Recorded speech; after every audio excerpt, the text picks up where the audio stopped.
Integument कहा जाता है। फिर जहां पर दोनों इंटेगुमेंट आपस में मर्ज होते हैं, ये वाला हिस्सा, या ये कहें कि यहां से लेकर के यहां तक वाला हिस्सा, इसको बोलते हैं चलाजा, CHALAZA। ठीक है, CHALAZA। कैसे याद रखेंगे हम लोग? अपने जमाने में याद रखेंगे कि चलाजा। ठीक है, चलाजा। इसी तरह साइकोलॉजी की स्पेलिंग पिसाइकोलॉजी, PSYCOLOGY, तो थोड़ा याद रहता है, क्योंकि पी साइलेंट है इसलिए भूल जाता था। ऐसे आप लोग भी याद रख सकते हैं। अच्छा, इसे कहते हैं फ्यूनिकिल। इसे क्या कहते हैं? फ्यूनिकिल। तो फ्यूनिकिल जहां चलाजा से मिलता है वो एरिया कहा जाता है हीलम। क्या कहा जाता है? हीलम। ठीक है, अब ये जो एरिया दिख रहा है बच्चों, गोल सा नहीं, अंडाकार, उसके अंदर भी एक एरिया बनाना है। उस एरिया दूसरे कलर की पेन से बना लेगा, दूसरे कलर की पेंसिल से, और फिर उसमें बनाना है एग। फिर उसके अंदर बनाना है एग सेल। ये है क्या? एग। इन दोनों के पास वाला बेटा जो जगह होती है उसको कहेंगे सीनर्जीड।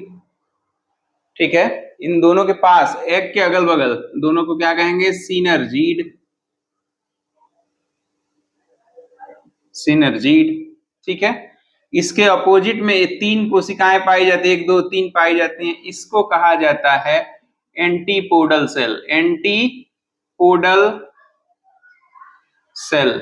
ठीक है, एंटीपोडल सेल। इसको बेटा हिंदी में जानबूझ के नहीं लिखवा रहा हूं, क्योंकि हिंदी में भी वो लोग एंटीपोडल ही लिख दिए हैं, या कुछ बहुत कठिन हिंदी लिख दिए हैं। उससे अच्छा आसान है अपना इंग्लिश में याद कर लेना।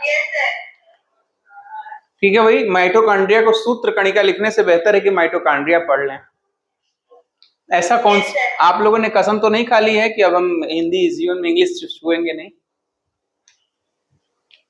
ऐ मेरे राष्ट्रभक्तों, राष्ट्रभक्ति ठीक है, अंधभक्ति ठीक नहीं है। ठीक, यहां तक समझ में आ रही है चीजें? हाँ, अब ये देखिए, ये जो बाहर का एरिया बच्चों बचा हुआ है, ये जो बाहर का एरिया बचा हुआ, इसको बोलेंगे न्यूसेलस। NUCLLUS, nucellus. ठीक, और ये जो नीले रंग का दिख रहा है बच्चों, इसको कहेंगे इम्ब्रियो सैक। जिसमें ऐसा बोरा जिसमें इम्ब्रियो भरा हुआ, उसे कहेंगे इम्ब्रियो सैक। इम्ब्रियो किससे बनेगा? एग से बनेगा, तो ये कह दीजिए इम्ब्रियो सैक। Embryo sac. इस फिगर को जरा फटाफट सब लोग फिर से बनाइए, और एक सादे कागज पे बना के हमें फिर से डालिएगा, क्योंकि बहुत सारी मिस्टेक थी। ये वाला फिगर ओवरी के अंदर, यहां देख लो बेटा, सभी लोग देख रहे हैं इसको? सबको दिखाई दे रहा है?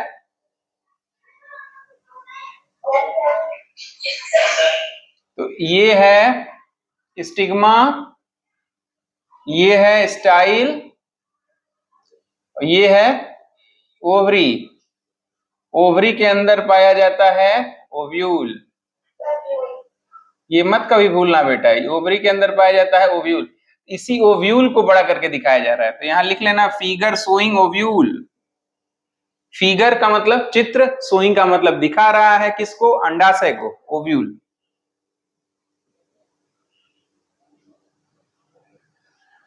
Figure showing ovule.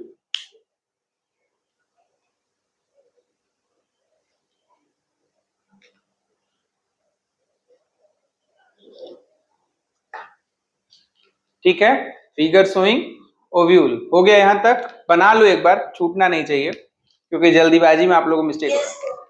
क्लियर दिख रहा है मुझे तो, यहाँ बहुत क्लियर दिख रहा है बच्चों। ये 4K में दिखाई दे रहा है, आप लोगों को वहां ठीक दिखाई दे रहा है? यस सर, ठीक दिख रहा है। Yes sir.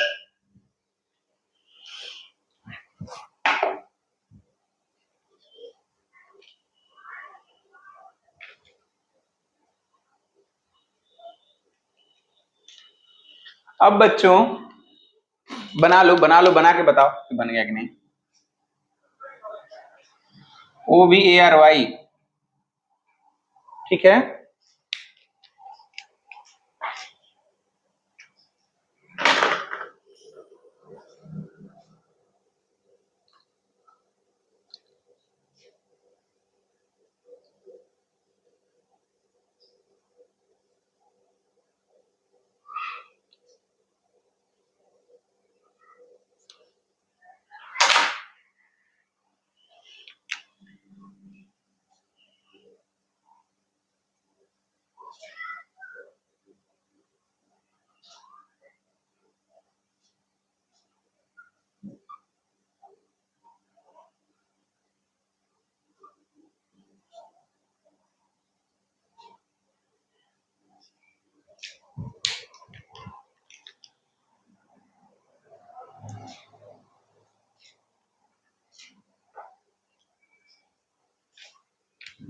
कंप्लीट हो गया सबका?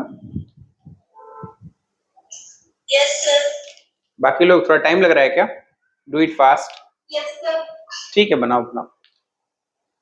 Yes sir. हो गया?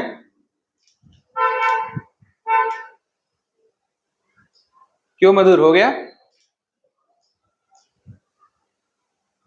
Yes sir. यस सर, हो गया।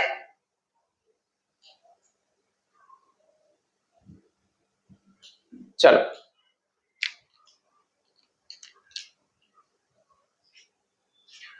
एपोगैमी हेडिंग है, एपोगैमी।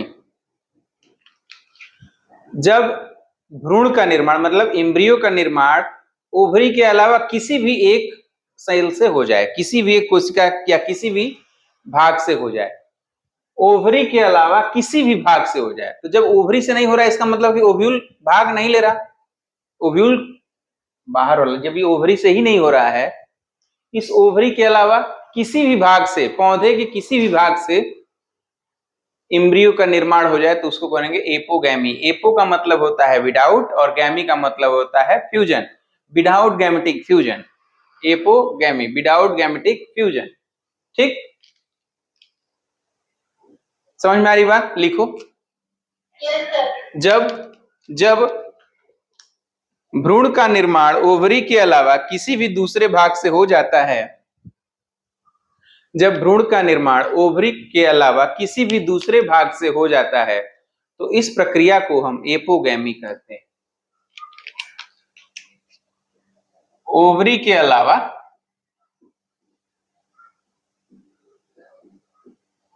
किसी भी दूसरे भाग से हो जाए,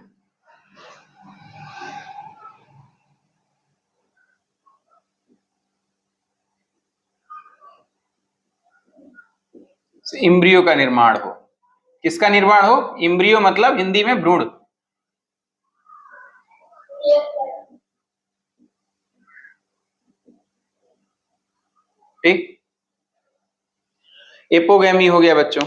अब दूसरा हेडिंग लिखिए, एडवेंटिव एम्ब्रियोनी। एडवेंटिव एम्ब्रियोनी, अपस्थानिक भ्रूणता। एडवेंटिव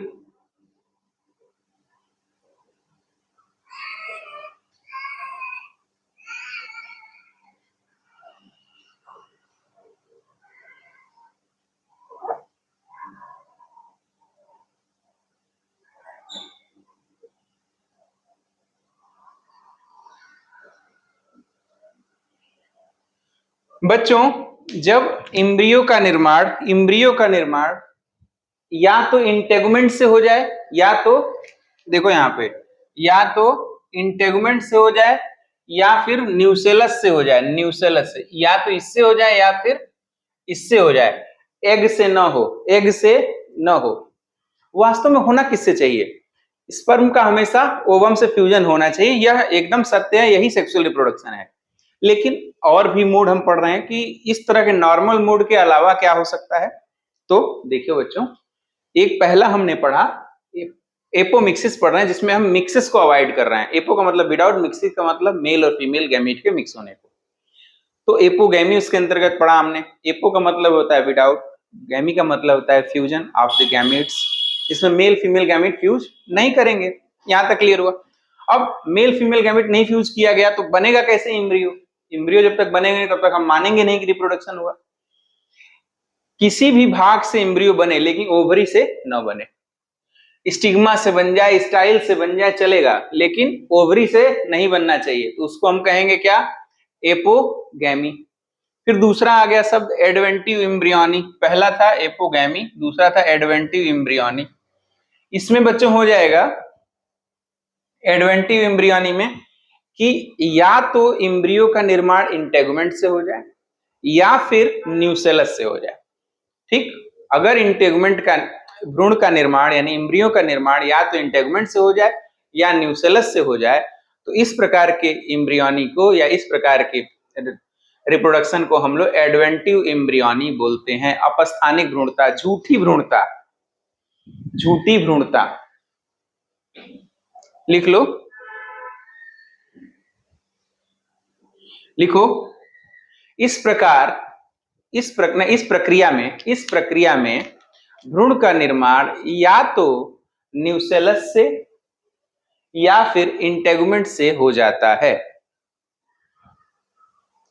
इस प्रक्रिया में एम्ब्रियो का निर्माण या तो न्यूसेलस से या फिर इंटेगुमेंट से हो जाता है। ठीक है,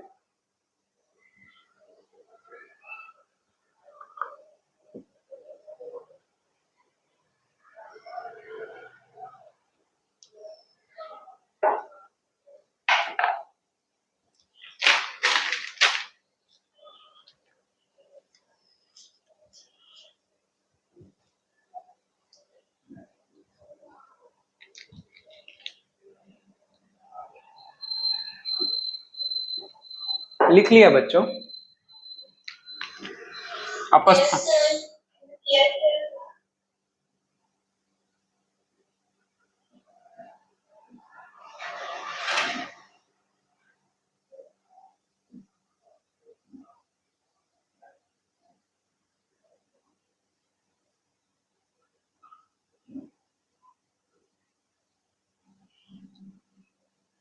एम्ब्रियो डेवलप्स फ्रॉम न्यूसेलस और इंटेगुमेंट, क्या कहा जाएगा? Adventive embryony. अब दूसरा लिखिए पार्थेनोजेनेसिस। पार्थेनोजेनेसिस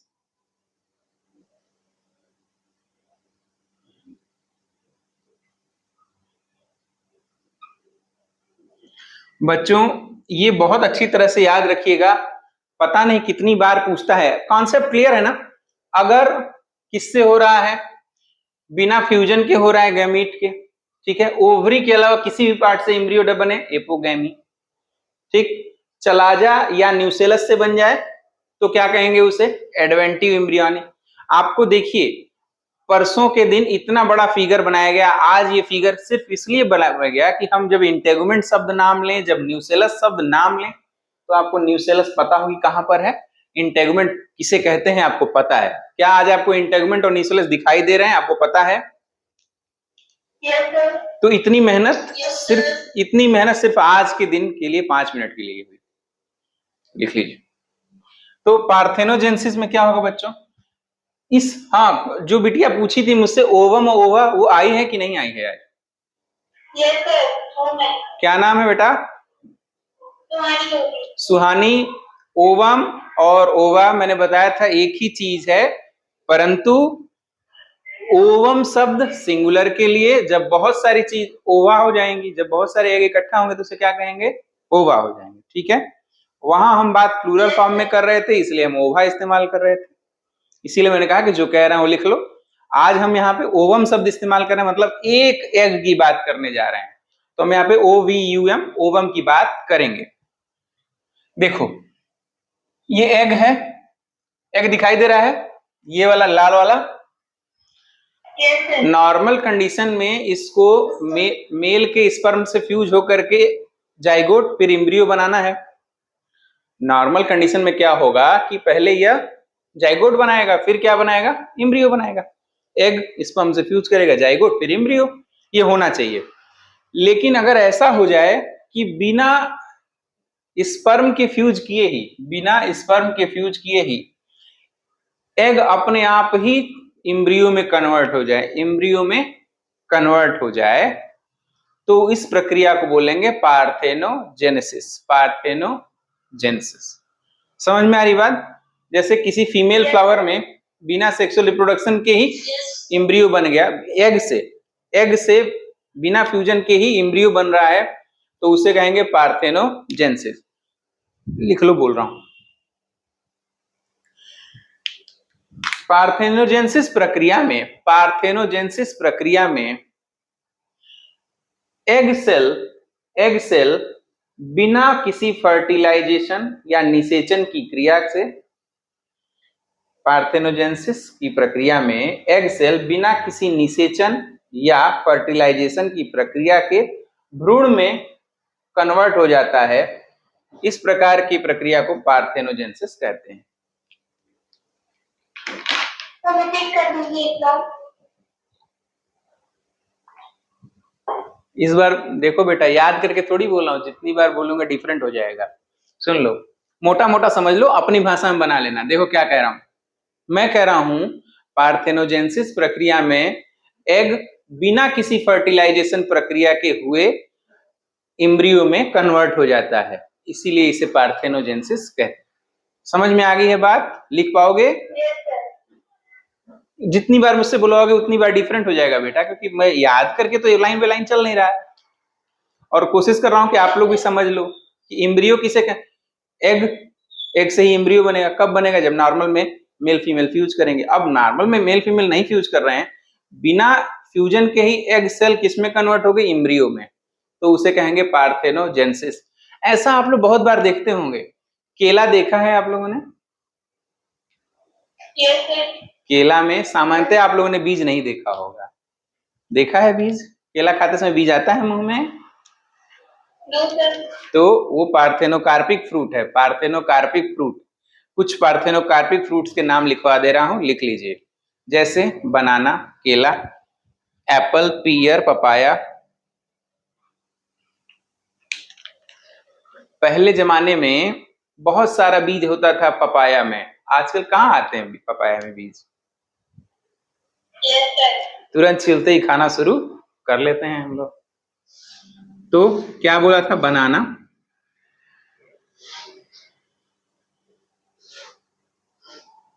एप्पल, पपाया, बनाना, एप्पल, पपाया, पियर। पियर जानते हो? नाशपाती।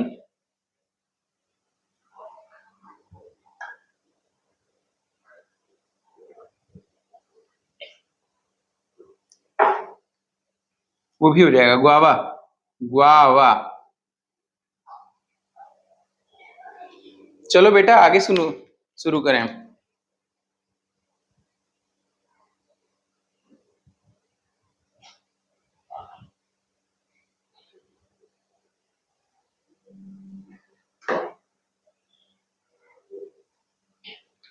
शुरू करें। अगली हेडिंग लिखो डिप्लोस्पोरी। अगली हेडिंग है डिप्लोस्पोरी।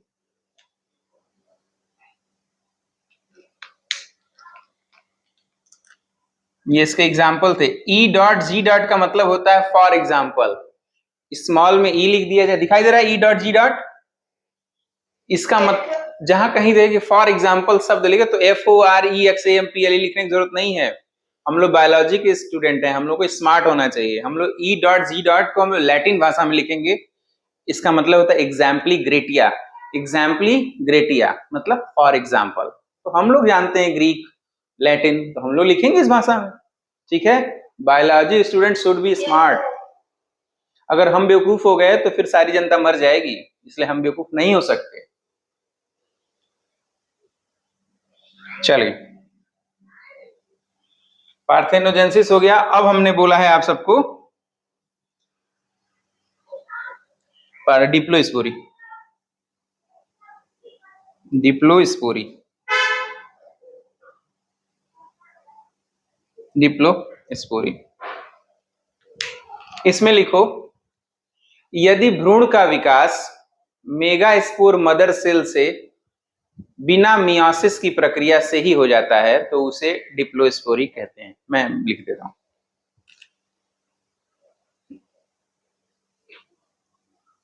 भ्रूण, भ्रूण को अंग्रेजी में क्या बोलेंगे? एम्ब्रियो। भ्रूण का विकास mega megaspore mother cell, अगले ही चैप्टर में मेगा स्पोर माइक्रोस्पोर सब बताना है। मेगा स्पोर मदर सेल से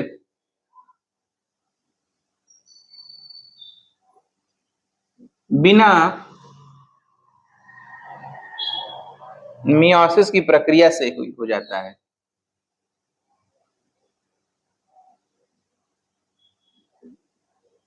मियोसिस का मतलब MEI है, मियोसिस का मतलब अर्धसूत्री विभाजन, तो यहाँ पे अर्धसूत्री विभाजन हो ही नहीं रहा है। भ्रूण का विकास मेगास्पोर मदर सेल से बिना मियोसिस की प्रक्रिया के हो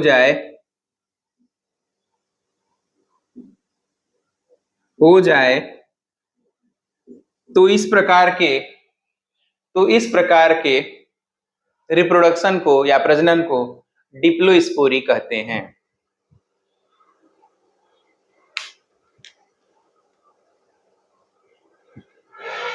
डिप्लोस्पोरी कहते हैं।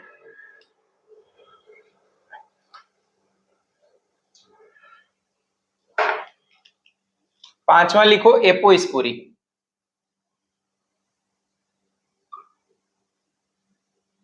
एपो का मतलब क्या होता है? विदाउट। स्पोरी का मतलब स्पोर फॉर्मेशन।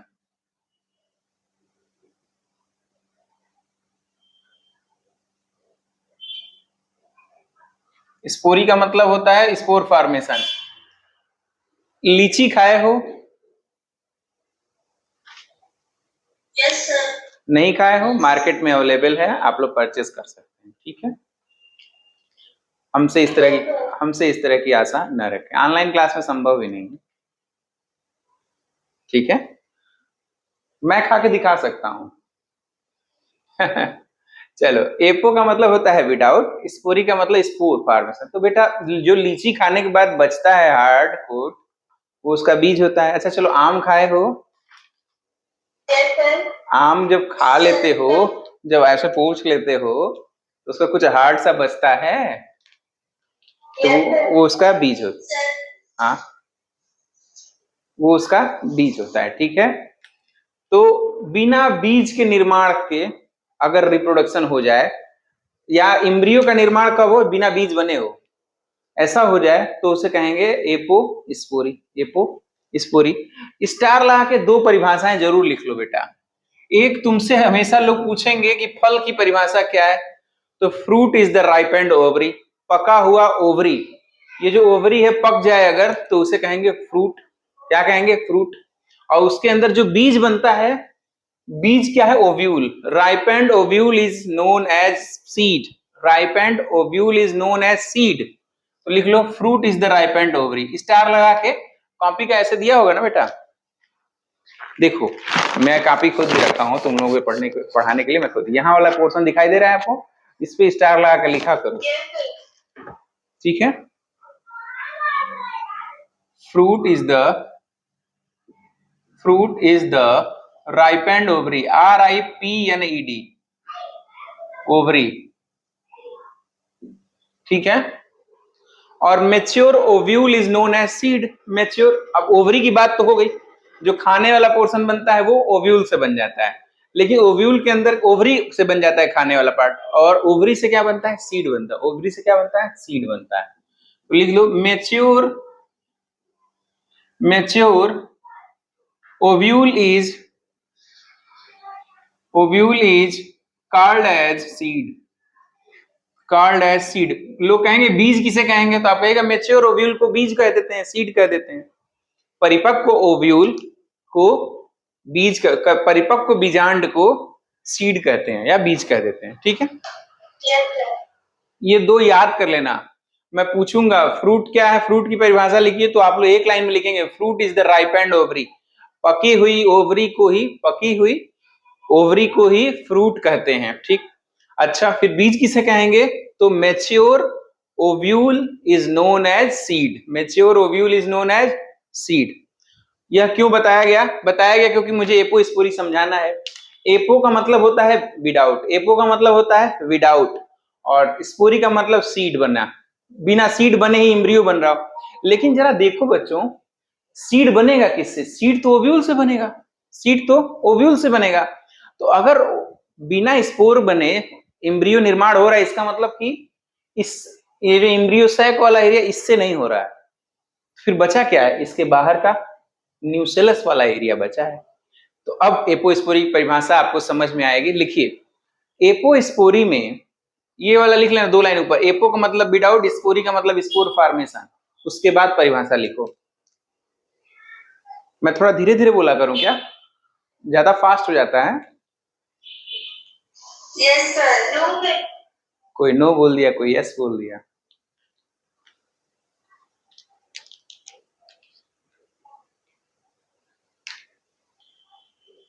चलो, मैं खुद ही समझ जाऊंगा कि मुझे कब स्लो बोल देना है। आप लोगों के भरोसे रहूंगा तो डैमेज हो जाएंगे आप सब। एपो का मतलब होता है विदाउट, स्पोरी का मतलब होता है सीड फॉर्मेशन। अब यहां तो ये तो ऊपर लिखा होगा ना, दोनों फ्रूट और मैच्योर सीड ऊपर लिखा है। इसके Yes, sir. लिखिए, एपोस्पोरी की प्रक्रिया में, एपोस्पोरी की प्रक्रिया में इम्ब्रियो का निर्माण न्यूसेलस या किसी अन्य, न्यूसेलस या किसी अन्य कोशिका से होता है।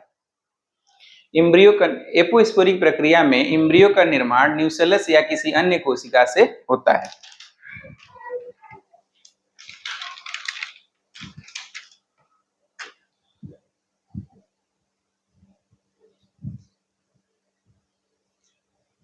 दूसरे शब्दों में कहें, दूसरे शब्दों में कहें तो, देखिए दूसरों शब्दों में कहें तो, ब्लैक कलर की पेन से लिखिएगा,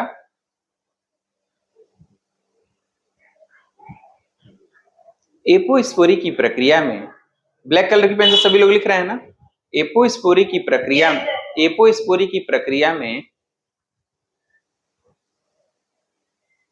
भ्रूणपोष, भ्रूणपोष का मतलब एम्ब्रियो सैक, एपोस्पोरी की प्रक्रिया में एम्ब्रियो सैक का निर्माण, एम्ब्रियो सैक का निर्माण, भ्रूणपोष या एम्ब्रियो सैक का निर्माण न्यूसेलस या किसी अन्य कोशिका से होता है। न्यूसेलस या किसी अन्य कोशिका से होता है। एक बार फिर से, एपोस्पोरी की प्रक्रिया में एम्ब्रियो सैक या भ्रूणपोष का निर्माण न्यूसेलस या किसी अन्य कोशिका से होता है। ठीक है, इसके साथ ही यह चैप्टर समाप्त हो जाता है। कुछ डेफिनेशंस बची हुई हैं, वो मैं आपको बता रहा हूं। रैंडम डेफिनेशंस हैं ताकि जानकारी अगले चैप्टर के लिए आपकी हो सके, इसलिए बताया जा रहा है, ताकि जैसे ही मैं दूसरा चैप्टर शुरू करने जा रहा हूं उसमें हम लोगों को कोई समस्या ना आए। ये फिगर तो आप लोगों को याद हो चुका होगा almost. Yes, sir. Yes, sir. इसमें एक बदलाव है, न्यूसेलस बाहर की तरफ बनाया हुआ है, वो आप लोग अंदर बना लीजिएगा बाहर। ठीक है, ध्यान दीजिएगा सभी लोग अपने एम्ब्रियो में। ठीक, ये हो गया। अब बेटा 2-3 शब्द, हेडिंग लिखो पॉली एम्ब्रियोनी, हेडिंग लिखो पॉली एम्ब्रियोनी या बहुभ्रूणता। मैं मिटा रहा हूं इसे।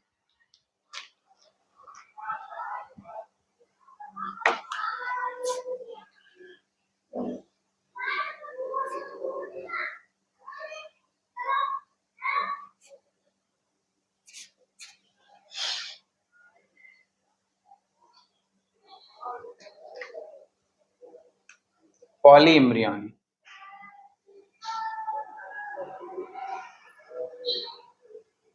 बहुभ्रूणता। ठीक है, बहुभ्रूणता।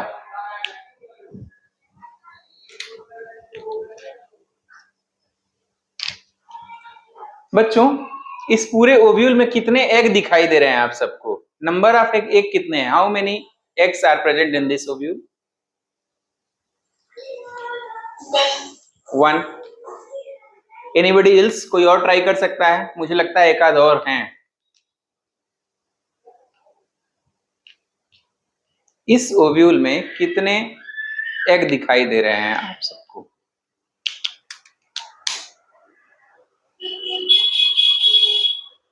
बोलना चाहिए आप सबको। लाली, कितने एग हैं बेटा? अनुदीप, अनुदीप आप बहुत इरेगुलर हैं।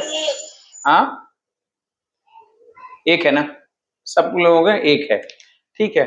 कभी कभी ऐसा हो जाता है बच्चों, कभी कभी ऐसा हो जाता है कि ओव्यूल में एक से ज्यादा इम्ब्रियो, एक से ज्यादा एग हो जाए, एक से ज्यादा एग हो जाए और वह सभी फर्टिलाइज होकर के जाइगोट तथा एम्ब्रियो बना दें। अभी क्या है, सिर्फ एक एग है, सिर्फ एक एग है। कभी कभी ऐसा हो जाता है कि एक ही ओव्यूल में एक से ज्यादा एग हो जाएं, सभी के सभी स्पर्म आए, उनसे फ्यूज हो जाएं, फर्टिलाइज हो जाएं तथा जाइगोट बनाएं, फिर उससे एम्ब्रियो बना दें। तो एक से ज्यादा एम्ब्रियो के बन जाने को ही पॉली, पॉली का मतलब एक से दो या दो से ज्यादा, दो या दो से ज्यादा को हम बोलेंगे पॉली। और एम्ब्रियोनी का मतलब होता है भ्रूणता, तो पॉली का मतलब ज्यादा, एम्ब्रियोनी का मतलब भ्रूणता। दो से ज्यादा, दो या दो से ज्यादा जब भ्रूण बन जाए एक ही ओव्यूल में तो उसको पॉली एम्ब्रियोनी बोलते हैं। लिख लो बेटा, लिख लीजिए। जब एक बीजांड में एक से अधिक एग कोशिका उपस्थित हो, जब एक बीजांड में एक से अधिक कोशिका उपस्थित हो तथा वह सभी निषेचित होकर, जब एक बीजांड में एक से अधिक कोशिका उपस्थित हो तथा वह सभी निषेचित होकर, हाँ Madhur, do you want to say something?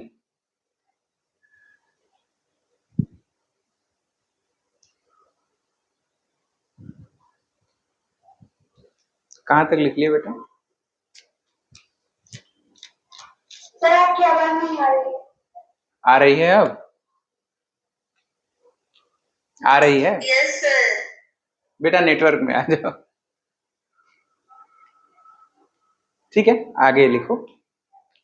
जब एक बीजांड में कभी कभी एक से ज्यादा एग कोशिका उपस्थित हो तथा सभी निषेचित होकर जाइगोट तथा भ्रूण का निर्माण करें तो इस प्रकार की अवस्था को पॉली एम्ब्रियोनी कहते हैं।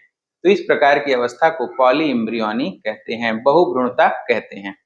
हेडिंग, जहां मैं पॉली एम्ब्रियोनी बोलूं, जो लोग हिंदी मीडियम के हैं या हिंदी में ही इच्छुक हैं तो बहुभ्रूणता लिख सकते हैं, ठीक है। वैसे कोशिश करें कि पॉली एम्ब्रियोनी ज्यादा समझ में आए, क्योंकि भविष्य बेटा जैसे ही 12th पास आउट करके जाओगे यूनिवर्सिटीज में तो वहां आपको पॉली एम्ब्रियोनी ही बोला जाएगा, बहुभ्रूणता लिखते ही रह जाओगे फिर तो। हो गया बच्चों? Yes sir, yes sir. चलो, अब बेटा कभी कभी देखते होगे दो शब्द और हैं, एक होता है, ये हो गया कंप्लीट, मोनोकार्पिक, मोनोकार्पिक और पॉलीकार्पिक, मोनोकार्पिक और पॉलीकार्पिक। मोनोकार्पिक और पॉलीकार्पिक क्या मतलब होता है इसका ये बता देता हूं बेटा। ऐसा पौधा, सुन लो, बाद में वीडियो देख के आराम से लिख लेना। ऐसा पौधा जो अपने जीवन काल में सिर्फ एक बार फल बनाए, सिर्फ एक बार फूल बनाएगा, फिर फूल ही कन्वर्ट करके फल बन जाएगा। फूल बनाएगा और फूल ही कन्वर्ट होगा किसमें? फल में, क्योंकि fruit is the ripened ovary, fruit is the ripened ovary. और फ्रूट ओवरी कहां देखने को मिलती है? तो फ्लावर में। तो जब पहले फूल बनेगा फिर क्या बनेगा? फल बनेगा। तो ऐसा पौधा जो अपने जीवन काल में सिर्फ एक बार फूल बनाए और फल बनाए, उसके बाद पूरा पौधा सूख जाए, तो इस प्रकार के पौधे को हम लोग कहेंगे मोनोकार्पिक। क्या बोलेंगे? मोनोकार्पिक। अब ठीक है, अब ऐसा हो सकता है कि वो पौधा 2 साल जिए, 3 साल जिए, लेकिन यह जानिए कि जिस दिन उसके पर फूल लग गए या फल लग गए, समझिए कि डेथ निश्चित है, डेथ निश्चित है। ये बुढ़ापा आने के बाद क्या होता है हम लोगों का? डेथ निश्चित है, डेथ निश्चित है। जब हो जाए, ये डजंट मैटर कि अभी हो जाए या कल हो जाए, लेकिन जब हो जाए। इसी तरह से मोनोकार्पिक प्लांट्स में जैसे ही फल या फल लगे, डेथ निश्चित हो जाती है। तो लिख लीजिए मोनोकार्पिक में कि ऐसे पौधे जो अपने जीवन काल में सिर्फ एक बार, जीवन काल में कितनी बार? सिर्फ एक बार फूल तथा फल दें, या जिन पर केवल जीवन काल में सिर्फ एक बार फूल या फल लगे, उन्हें हम मोनोकार्पिक पौधे कहते हैं। गेहूं क्या ख्याल है, क्या होगा, पॉलीकार्पिक या मोनोकार्पिक? मोनोकार्पिक ही है। क्या कभी ऐसा हुआ कि बालियां काट के छोड़ दी गई हो फिर से उग गया हो? ऐसा देखा है आप लोगों ने? ऐसा देखा है आप लोगों ने कभी? अच्छा, क्या बाली काट के छोड़ देते तो फिर से बालियां आ जाती हैं उसमें? किसने देखा? कुछ और सुना था। अच्छा, कोई बात नहीं। तो मोनोकार्पिक समझ गए आप सब। पॉलीकार्पिक उसका उल्टा, एक से ज्यादा बार, कई बार दे सके, कई बार दे सके, उन्हें क्या कहेंगे? पॉलीकार्पिक। तो कई बार का मतलब क्या है? हर सीजन में दे, हर सीजन। जैसे आम का पेड़ है, एक सीजन बाद दे, हर सीजन में लगभग देता है, कुछ दो एक सीजन छोड़ के देते हैं, अल्टरनेट सीजन में देते हैं, लेकिन कई बार देते हैं, कई बार देते हैं फल, होता है ऐसा। आम उसका उदाहरण है। इसके अंतर्गत लिखिए, ऐसे पौधे जो प्रत्येक वर्ष या सीजन में एक बार अथवा 2 सीजन में एक बार फूल तथा फल अवश्य दें, उन्हें पॉलीकार्पिक पौधे कहते हैं। जैसे आम, जैसे आम। हो गया? कोई बात नहीं, जो छूट रहा है छूटने दो बेटा। वीडियो काहे लिए बन रही है? आप सबके लिए तो बन रही है, ठीक है? आराम से कान में लगाना है, धीरे धीरे नोट्स बना लेना है, ठीक? जिसको छूट जाएगा वो वीडियो देखेगा। और सुनो, एक अभी अभी हमने आपको एक फूल बना दिया है, जरा देखो तो।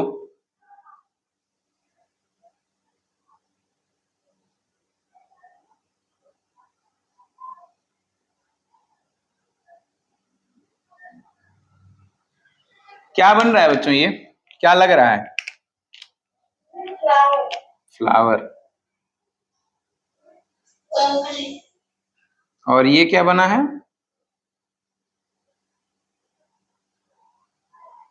ठीक है,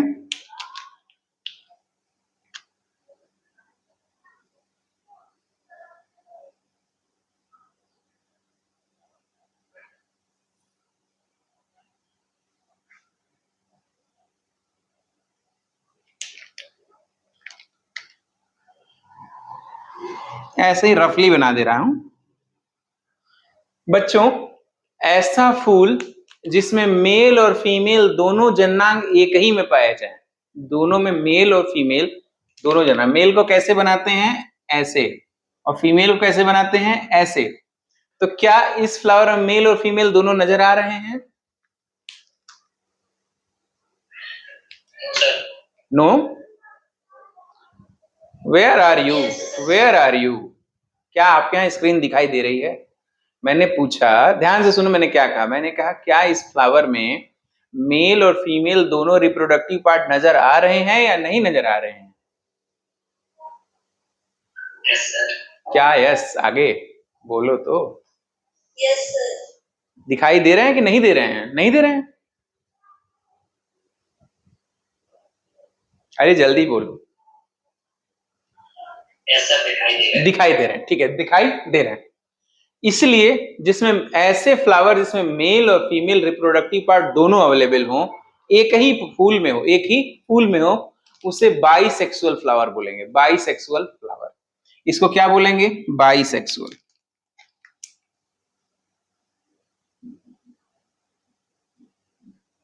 बाइसेक्सुअल फ्लावर। ये कौन सा फ्लावर है? बाइसेक्सुअल फ्लावर है।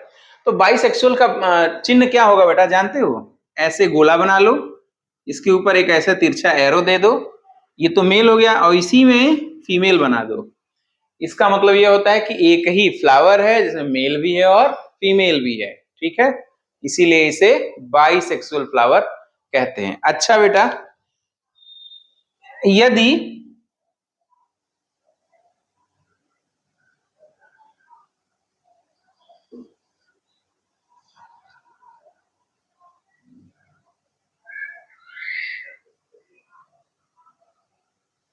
अब क्या अंतर हो गया इसमें, क्या गायब हुआ है? ध्यान से देख लो, बोर्ड आपके सामने है। ओवरी नहीं गायब है, गाइनोसियम गायब है। जननांग का नाम गाइनोसियम है या कार्पल, ठीक है? ओवरी कैसे गायब हो सकता? ओवरी तो उसके अंदर का हिस्सा है ना। स्टिग्मा स्टाइल और ओवरी से मिलकर के बनता है कार्पल, स्टिग्मा स्टाइल ओवरी से मिलकर बना है कार्पल। तो क्या गायब हुआ है, कार्पल या गाइनोसियम गायब है। ठीक, सिर्फ ओवरी थोड़ी गायब है, तीनों हिस्सा गायब है। तो क्या गायब हो गया बेटा, कार्पल गायब है। या फिर उसका दूसरा नाम क्या है, उसका दूसरा नाम क्या है, गाइनोइसियम। गाइनोइसियम। आप लेडीज डॉक्टर के यहाँ अगर जाते हो तो क्या कहते हो, कहाँ जा रहे हैं, गायनेकोलॉजिस्ट। गायनेकोलॉजिस्ट। इसी तरह से इसमें क्या होता है, जो फीमेल पार्ट है उसको बोलते हैं गाइनोइसियम। गाइनोइसियम।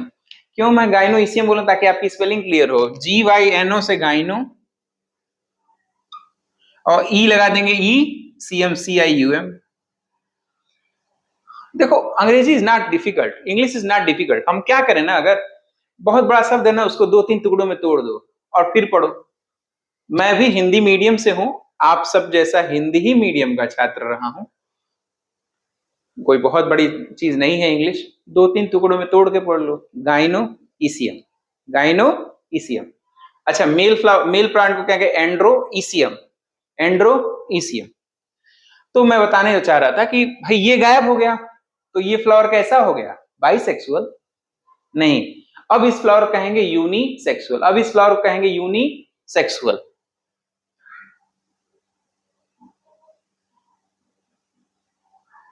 क्या कहेंगे इस फ्लावर को, यूनिसेक्सुअल। और इसका नाम क्या हो जाएगा, अब ये स्टेमिनेट फ्लावर है। क्या है, स्टेमन। एंड्रोसियम को स्टेमन भी तो बोलते हैं। तो अब ये कौन सा फ्लावर हो गया, staminate flower. Staminate flower. Staminate flower. कौन सा फ्लावर हो गया ये, स्टेमिनेट फ्लावर। ठीक है, स्टेमिनेट फ्लावर हो गया। अच्छा बेटा, अब लेकिन क्या है, ये यूनिसेक्सुअल है ना, है क्या, ये यूनिसेक्सुअल है। स्टिमुलेट, इससे देखने से क्या पता चला है, यह एक मेल फ्लावर है, यह एक मेल फ्लावर है। अच्छा, हम इसको मिटा दे रहे हैं।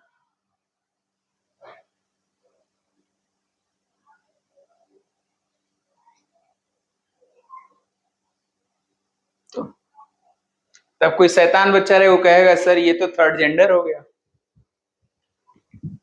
ऑब्वियसली।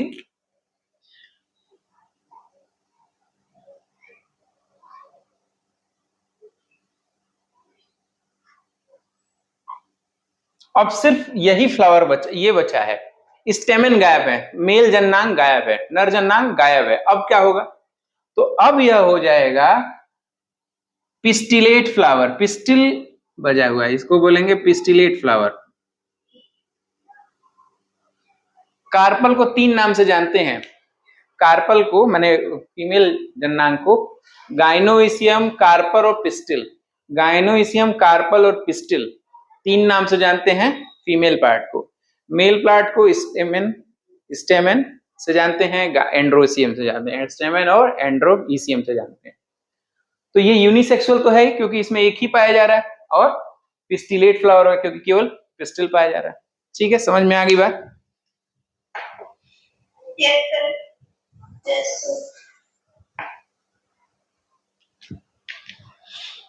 अब एक शब्द आपको सुनाई देगा बच्चों, डायोइसियस और मोनोइसियस प्लांट। डायोइसियस मैं मिटा रहा हूं, डायोइसियस और मोनोइसियस प्लांट।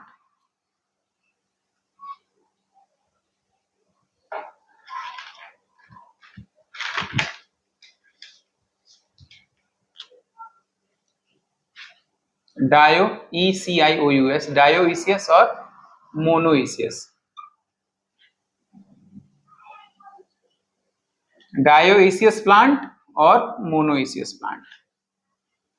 ठीक है, डायोइसियस प्लांट और मोनोइसियस प्लांट। अब ऐसे पौधे,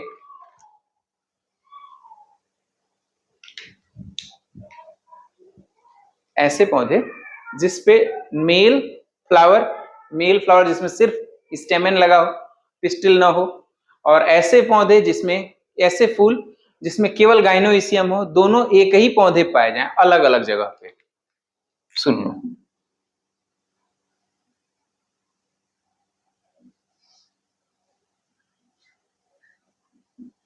ठीक है, ये जमीन का एरिया है, जड़ें हैं। ठीक, ठीक, समझ में आई? ऐसे भी प्लांट पाए जाते हैं बच्चों कि यहाँ पर जो फूल पाया जा रहा है, यहाँ पे जो इसमें सिर्फ क्या पाया जाएगा, स्टेमेन, और यहाँ पे जो फूल पाया जा रहा है यहाँ पर क्या पाया जाएगा, कार्पल। ठीक है, स्टेमेन। देखिए मैंने हालांकि गलत बना दिया है, क्यों? क्योंकि हमेशा क्या होगा, स्टेमेन जो है ऊपर की तरफ रहेगा, तभी तो टूट के वहां से नीचे उड़कर आएगा। अब यहाँ से हवा से टूटेगा, वो यहाँ पे आ जाएगा, ये टूटेगा हिस्सा और ये उड़ करके इसके ऊपर आ जाएगा। अगर ऐसा है, एक ही ये पौधा है, मेरा हाथ एक पौधा है, इसकी अलग अलग ब्रांचेस पर क्या लगे हुए हैं, अलग अलग फ्लावर लगे हुए हैं। मेल अलग ब्रांच पे लगा है, फीमेल अलग ब्रांच। एक ही पौधे पे मेल तथा फीमेल फ्लावर अलग अलग लगे हों तो उसे बोलेंगे मोनोइसियस प्लांट, मोनोइसियस प्लांट। ठीक, तो डायोइसियस का, डायो का मतलब दो, मेल प्लांट अलग हो, फीमेल प्लांट अलग हो, या मेल तथा फीमेल फ्लावर अलग अलग पौधे पर हो तो उसे बोलेंगे डायोइसियस। मेल तथा फीमेल अलग अलग पौधों पर हो, और इसमें क्या होगा, मेल तथा फीमेल एक ही पौधे पर हो, फ्लावर जो है एक ही पौधे पर हो, उसे बोलेंगे मोनोइसियस। समझ में आ गया? डायोइसियस और मोनोइसियस का मतलब, जब डायो का मतलब होता है डाई या दो, जब मेल और फीमेल फ्लावर अलग अलग पौधे पे होते हैं तो उसे बोलेंगे डायोइसियस प्लांट, और जब मेल तथा फीमेल फ्लावर एक ही पौधे पे लगे हो तो उसे बोलेंगे मोनोइसियस प्लांट। नोट कर लो।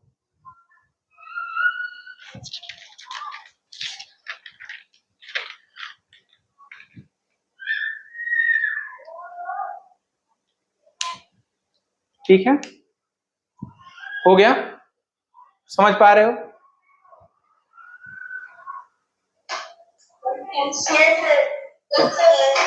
तुम मोरे कितने चले गए यार, इतना ही हो?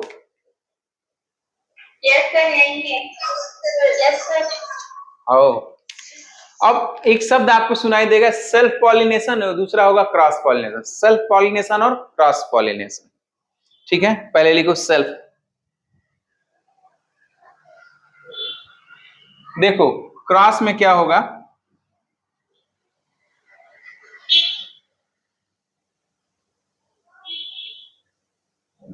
लिख लो क्रॉस पॉलिनेशन, हेडिंग डालो क्रॉस पॉलिनेशन।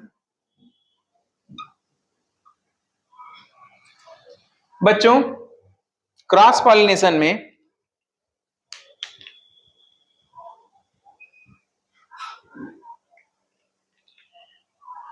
दो गेंदा का फूल है, दो गेंदे का फूल है, ठीक है, अलग अलग प्लांट पे है, तो इसका मेल इसके फीमेल से फर्टिलाइज कर, इसका मेल इसके फीमेल से, अलग अलग दो ही समान जाति के दो फूल हैं तो एक का एंथर दूसरे के गाइनोसियम पर जाएगा, इसको बोलेंगे क्रॉस पॉलिनेशन। ठीक, अच्छा ये फ्लावर बाइसेक्सुअल फ्लावर है, इसमें मेल फीमेल दोनों है, तो इसका मेल इसी के गाइनोसियम पे चला जाए तो उसे बोलेंगे सेल्फ पॉलिनेशन। सेल्फ पॉलिनेशन लिखेंगे कैसे, ये जानो कि एक ही पुष्प के परागण जब उसी पुष्प के वर्तिकाग्र पर चले जाएं तो उसको बोलेंगे सेल्फ पॉलिनेशन, स्वपरागण। अच्छा, जब एक ही जाति के पुष्प दो अलग अलग पौधे पे लगे हों तथा एक जाति का परागण दूसरे के जयांग या वर्तिकाग्र पर चला जाए तो उसे बोलेंगे क्रॉस पॉलिनेशन, या उसे क्रॉस पॉलिनेशन कहते हैं, क्रॉस पॉलिनेशन कहते हैं। हो गया? सुन लेना, लिख लेना इसे। ठीक, शब्द समझ में आएगा।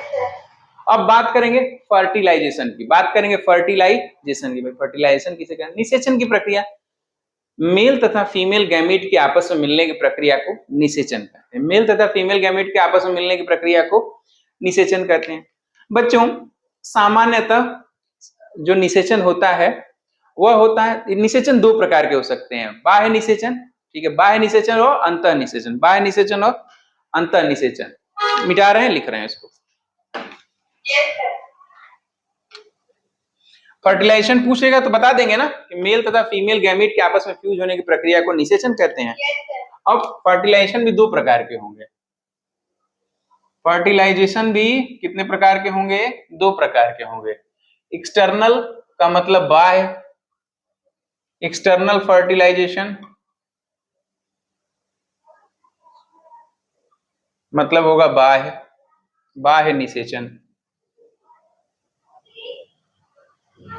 और इंटरनल फर्टिलाइजेशन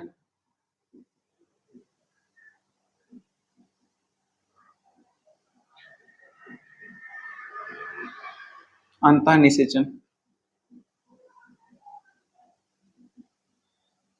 बच्चों जब मेल माने नर जो गैमीट है, नर युग्मक जो है स्पर्म में मान लो, जब नर युग्मक फीमेल के जन्नांग के अंदर जाकर के, फीमेल के जन्नांग के या शरीर के अंदर जाए, नर युग्मक फीमेल के शरीर के अंदर जाकर के मादा युग्मक से फ्यूज हो जाए, तब इस प्रक्रिया को अंतः या इंटरनल फर्टिलाइजेशन कहते हैं, जैसा सामान्यतः मनुष्यों में भी होता है और पेड़ पौधों में भी देखने को मिलता है। अच्छा, फिर एक्सटर्नल किसे कहेंगे?